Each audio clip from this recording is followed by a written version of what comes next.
wore all my superhero underpants. And I couldn't repeat. Some of them are just not in good shape anymore. I mean, the Transformers are like, no, please. Megalotron. No, so actually, they're freaking up now. Yeah, so they're, no, I don't. I'm weapon-wise. I'm, you know, I don't know. I'm not really a gun person. I am one of the only few gay members of the NRA. But wait a minute. No, don't ooh boo boo. Scott, when I had to do all the gun training for Torchwood and for all the other shows I did. You know, obviously because they wanted to be safe. So I have been properly trained in munitions and using machine guns and handguns and all sorts of weaponry, okay? So I went and did another TV show about the remake of Dallas, and I went to a shooting range, and I'd never skeet shooted before. I'm really good. Boom, pull, bang. And Scott, my partner, was standing watching me, and halfway through it, he looks at me and he goes, "Have you done this before?" I go, "No, it's my first time." And he said, "It's not like you're hitting them on the edge. You're hitting them dead bang in the middle." And the woman was going, "Oh my God, you are really good. You like to hold my gun?" "No, because you like to hold my gun. Because you ain't gonna." So Scott, for my birthday that year, he went, just so you can cause a kerfuffle, he got a membership to the NRA for me.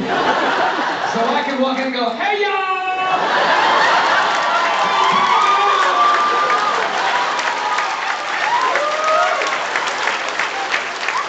Let's talk about gun control now.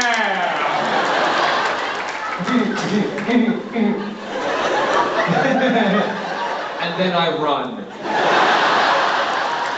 So yeah.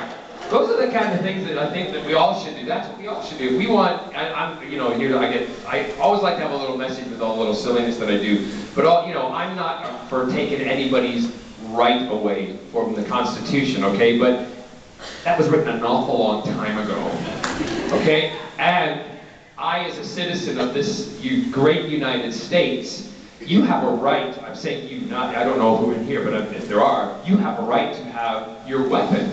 But I also have a right. I have a right as another citizen of this country to have some control over that. So there's a balance, and the more of us who want that control, join the NRA. We can change those votes. Just don't tell them. Yeah.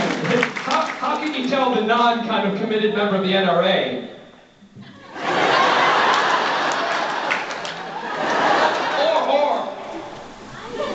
Just everyone's crap. Anyway, never. Thank you very much. Yeah.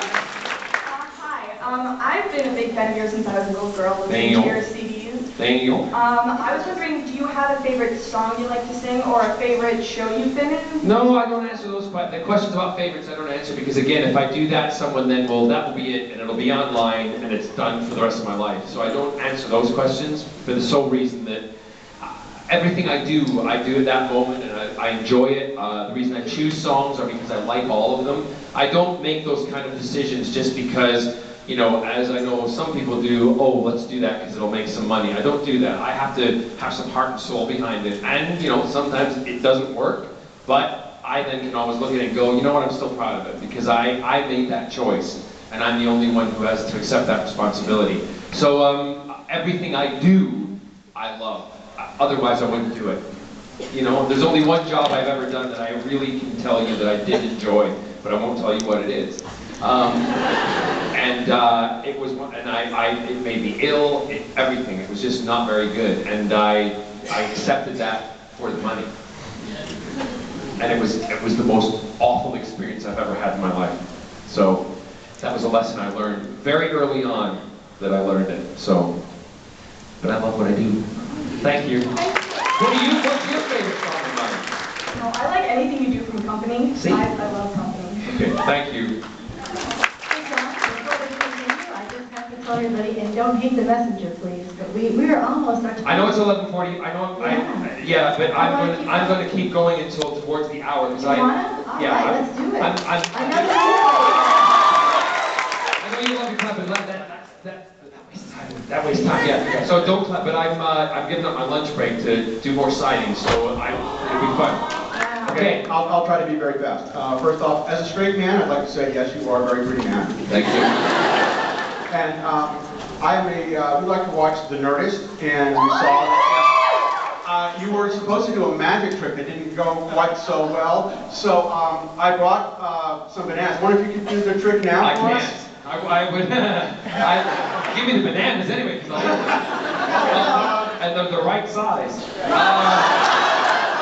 I can't do the banana trick for reasons that, again, unfortunately, you know, I like to be silly and I like to have a good time, but I know the line not to cross. If that makes sense, because there are young people in the audience, underage. Okay, well, But I appreciate it. But you can imagine what I do with them.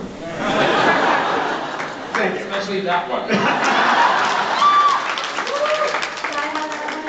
You have that one? You're a girl after my own heart.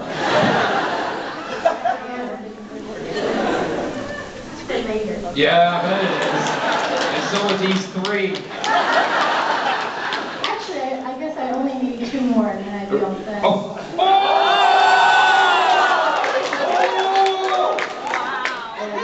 Will do. Yes, sir. Okay, now just before I ask my question, I have to know. Please tell me you know who I'm dressed up as. Are you Yanto? I'm Captain Jack Harkness season 1. Okay, that's Captain Jack Harkness season 1? Oh, the team? Sorry. I didn't even see the wrist strap up because it was behind your back. I'm so sorry. Yes, no, you come down and show everybody. Come show everybody.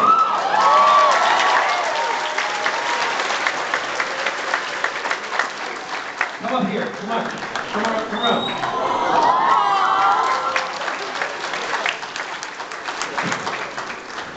Here. See you. Yes, you are.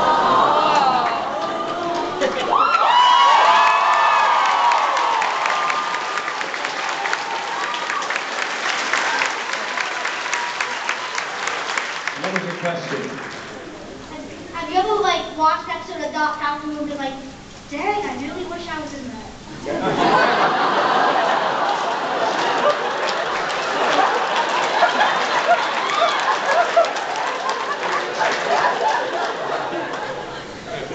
All the time.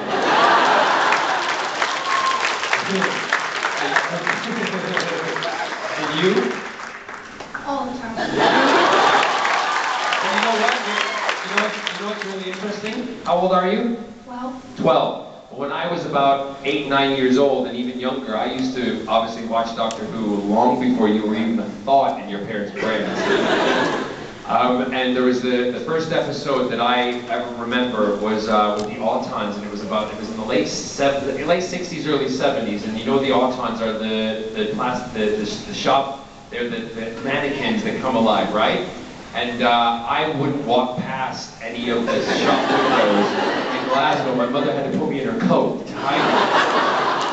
But here's the irony of the story. How many ever years later, I was called in. I never thought I'd ever be part of a show like Doctor Who. And then I was, it was, you know, like 19, and I can't remember the date, but it was a little while ago, and I got a call to go in and audition for Captain Jack Harkness. And I thought, well, this is never going to work because I'm an American, so they're not going to put an American in Doctor Who. And as that little boy, later on as a young man, you know, an older man, I was, the first episode that they started the new series with, guess what the creatures were? Autons. Oh, you saw it, yeah. So, what I'm saying is, you might look at it now and go, oh, I'd love to be in that. You never know what's going to happen, right?